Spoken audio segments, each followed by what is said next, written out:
Bienvenue chez Gère ton temps, le podcast qui te permet de sauver du temps. Je suis Mylène, fondatrice, et j'ai choisi de lancer ce podcast car mes amis me demandent souvent comment j'arrive à tout caser dans mes journées et à être aussi organisée. Alors aujourd'hui, j'ai décidé de te partager mes conseils, mais aussi des exercices à chaque épisode pour que toi aussi, tu puisses mieux gérer ton temps et profiter davantage de la vie. Allez, c'est parti. Aujourd'hui, nous allons répondre à une question cruciale. Est-ce que tu dois commencer ta journée par la tâche la plus difficile? D'abord, on va voir pourquoi certains pensent que commencer la tâche la plus difficile est une bonne idée. Ensuite, on va examiner les avantages de débuter par des tâches plus simples. Et enfin, je vais te partager ma recommandation personnelle pour structurer ta journée. Allez, c'est parti.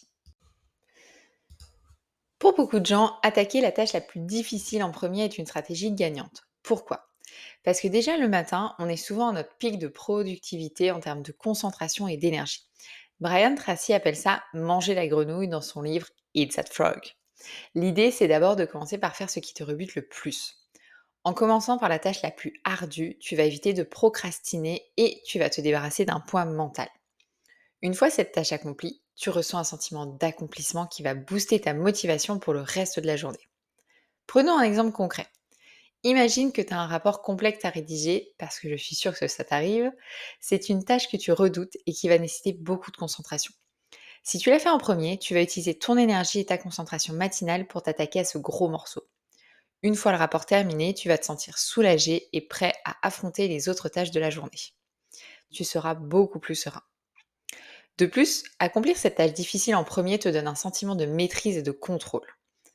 Un autre avantage, c'est que tu vas réduire le risque de procrastination. Tu sais que j'en parle souvent de la procrastination, mais c'est vraiment quelque chose.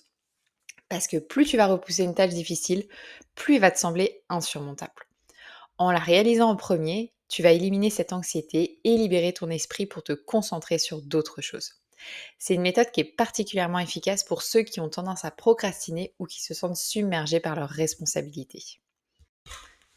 Cependant, certains experts préconisent de commencer par des tâches plus simples et plus rapides. Pourquoi? Parce que ça permet de créer un élan positif. En cochant rapidement plusieurs petites tâches sur ta to-do, tu vas ressentir une petite série de victoires qui peuvent stimuler ta motivation. On l'a tous ressenti, quand on a sa to-do et qu'on coche des cases, ça libère un petit peu de dopamine dans le cerveau et c'est pour ça qu'on se sent bien. Donc c'est vraiment quelque chose qui est motivant. Par exemple, moi j'aime bien commencer ma journée en lisant les mails, en les classant en fonction de ce que je dois faire, organiser mon espace de travail et organiser mon agenda pour la journée. C'est vraiment des actions simples qui peuvent te mettre dans une dynamique productive.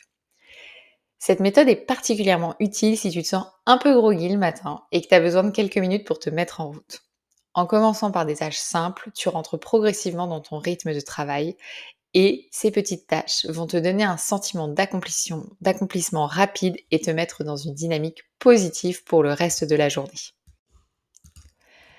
Enfin, le fait de commencer par des tâches simples va t'aider à réduire ton stress. Si tu te lances immédiatement dans une tâche difficile, tu risques de te sentir accablé dès le début de la journée.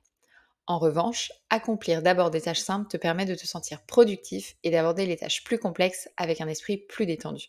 Cette approche est vraiment idéale pour tous ceux qui ont besoin d'un démarrage en douceur avant de s'attaquer à des projets plus exigeants.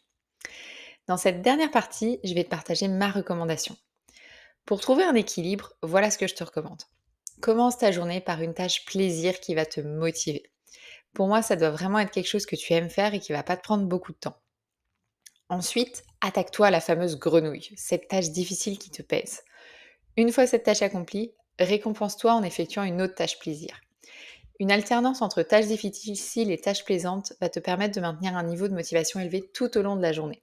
Tu vas pouvoir te dire, ok, là je fais ça parce que j'aime vraiment pas ça, mais ensuite je fais vraiment un truc qui me fait plaisir. Cette méthode va te permettre de démarrer ta journée en douceur, d'accomplir des tâches importantes et de maintenir ta motivation. Finalement, elle combine les avantages des deux méthodes.